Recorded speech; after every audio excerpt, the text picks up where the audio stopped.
Caught all alive in my nest. Here's nowhere, and this is the second part before you play Servant of the Lake.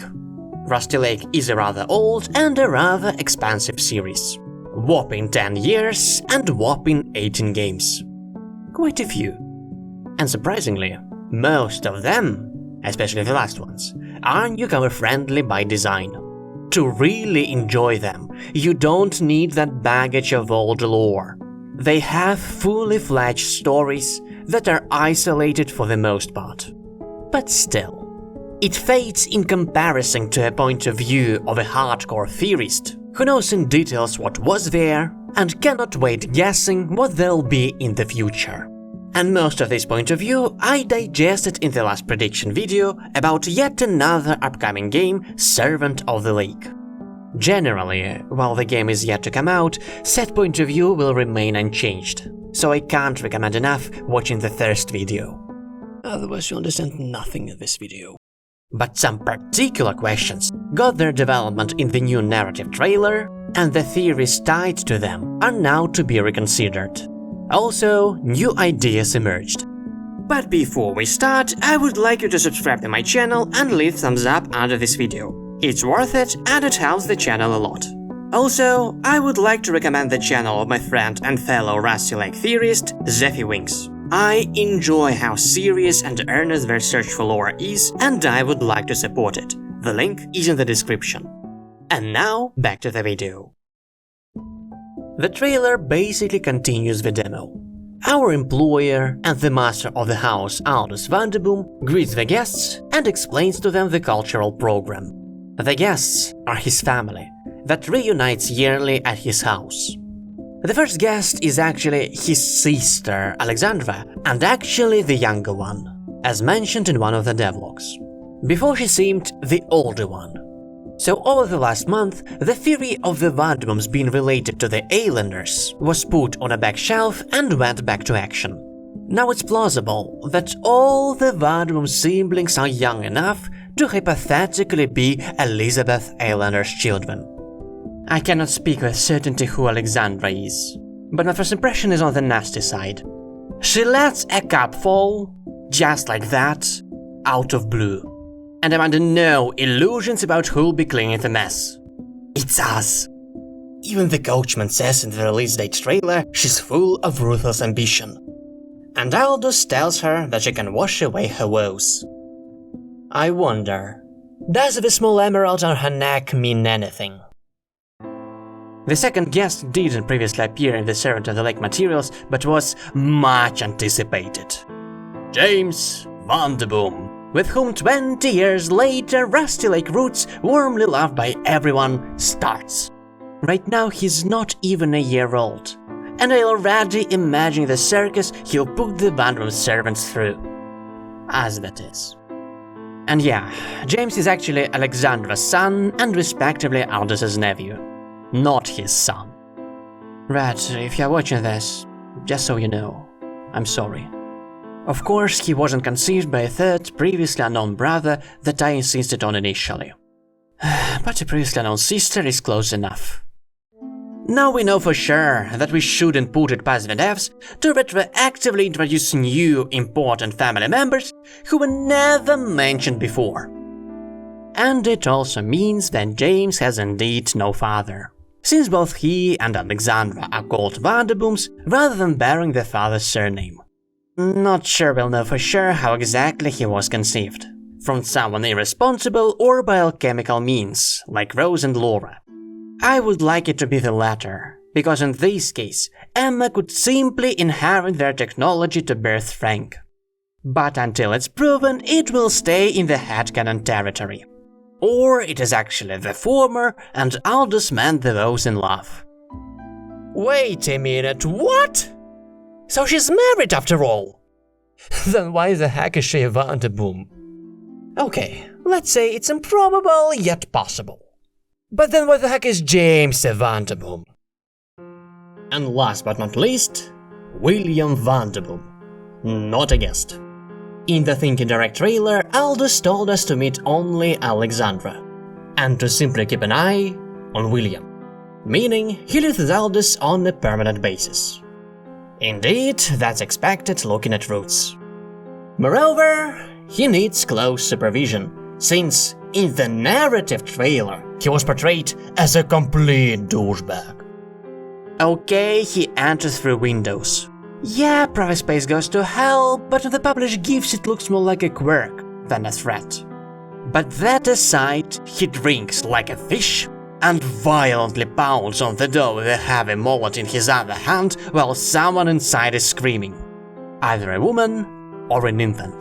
To my brother William, despite our past... If it's James, I can actually get William. If Alexandra, here's another option for her woes.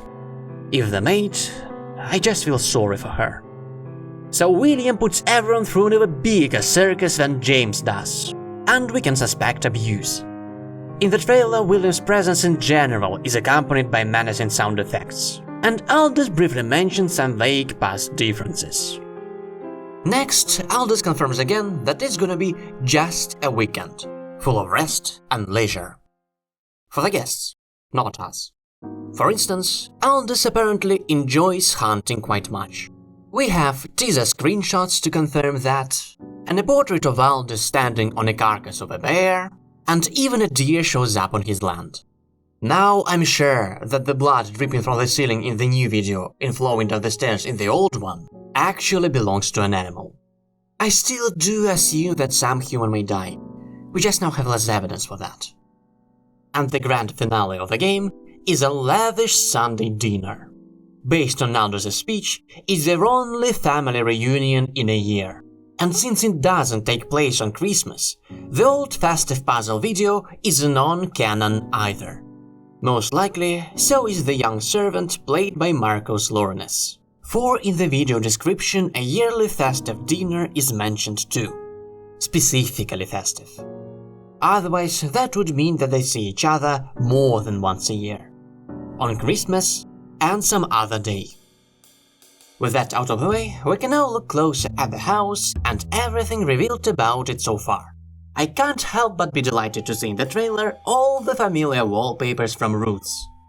There's also a screenshot of the attic, and we can catch a glimpse of a familiar silhouette of that soul in robes that was flashed in the second trailer. Either that, or the person wearing a crow mask from the later trailer. Although I suspect that the corrupted soul could simply be their early design. Having multiple characters sharing similar silhouettes rubs me the wrong way. Unless it's done to deliberately confuse the player for the sake of an unexpected twist. But some corrupted soul is definitely climbing around the dungeon. Whatever the case, now it's clear it's not a statue. That's the statue, and it somewhat resembles Carolyn.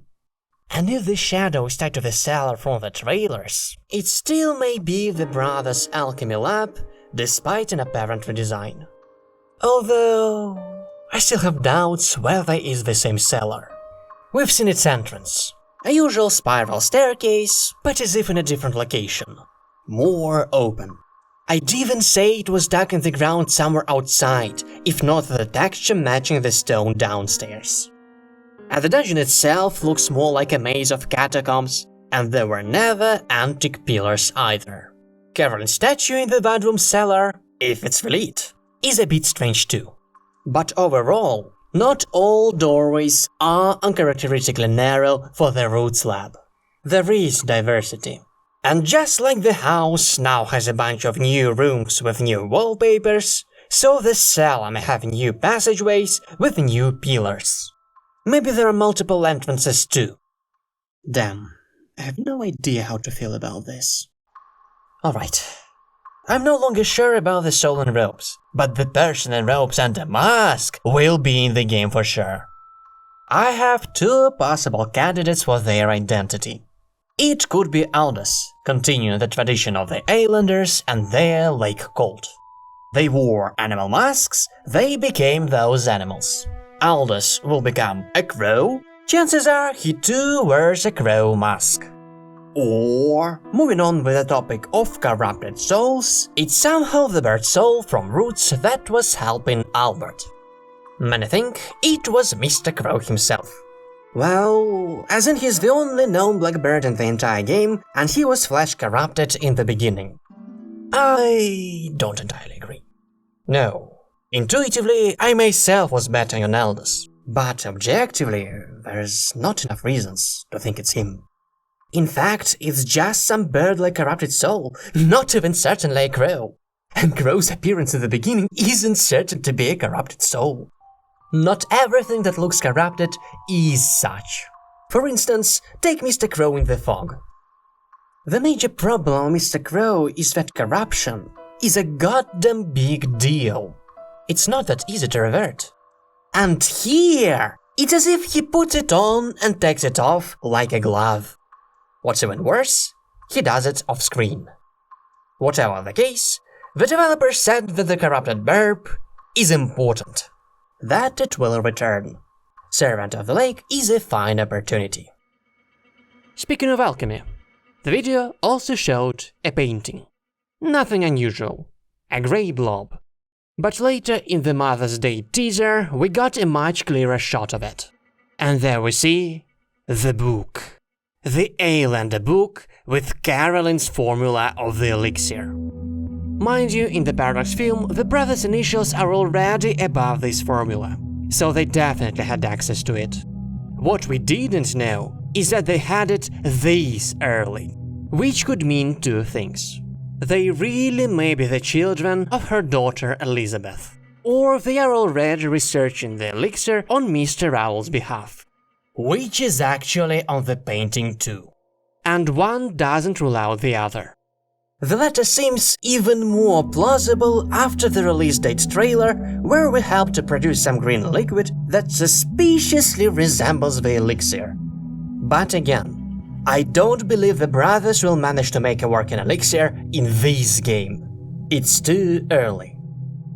And going further with the paranormal, there's no hand in the walls in the new demo. First of all, I think that's because the related sequin contest isn't active anymore.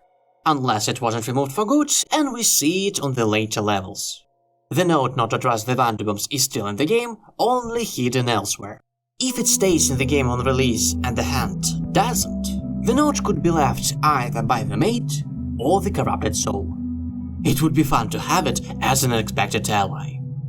Or maybe it's someone among the Vanderbooms, since the coachman says in the date trailer to choose wisely who of them we trust. Choose carefully who you trust. If I were to choose at all, I'd rather bet on Alexandra as a black horse. She's absent in the future, so she could definitely go against the family and pay for that. But only under the condition that the note is non-canon. If it is canon, Alexandra is yet to arrive, has no way to leave it, and so I bet suddenly on William. Although the coachman says that Aldous is the trustworthy one, he's the master of the house, controls everything, and he reeks of Nicholas vibes too much. Speaking about the dining hall for the grand dinner, it looks weird. I get it. We always see the house only from the front. But having such a big room from the other side with a huge window across the whole wall would never cross my mind. And I can't help but notice the beautiful chandelier hanging on a rope. Like a Chekhov's gun, it's as if it's asking to be cut and to drop the chandelier on someone. Maybe on Alexandra, or even on our servant. I don't believe they won't try to kill him. And now, we'll shift our attention from the space onto those who inhabit it. Notably, I want you to take a look at the parrot. Basically, it's a grey African parrot with characteristic red tail feathers. The problem is, Harvey is supposed to belong to the same species, but historically, he ended up having green feathers among other things, not red ones. And now I wonder whether it's a sudden redesign of Harvey. Here it even brings the iconic black eggs. Or actually, it's a different parrot. It would be cool if Harry were born from a tag. But believe me, it's not the most curious thing. At the dinner, all the Vanderbooms look suspiciously younger. The guests have more saturated hair color. For Alexandra, they even appeared back in the bath. Even Aldous, who for ages appeared exclusively bald, like an egg, now got some stubble across his scalp. That will sound as if I'm crazy, but here I bet not on a flashback, but on some kind of magical rejuvenation. Possibly with sacrifices. Or maybe not. Although, from this perspective, there's really no stubble. It'd be weird to draw a separate head sprite without it. And that's all I have for you. This time for sure. Let's see which takes of mine come true on August 13, 2026, once the game is released. If you have something to say about them or predictions of your own, you are welcome in the comments section. Well, and if you want to discuss things with me more personally, write your takes on the Rusty Lake subreddit or on the official Rusty Lake Discord. I will read it and respond. Here was now here, and remember, question everything in Rusty Lake.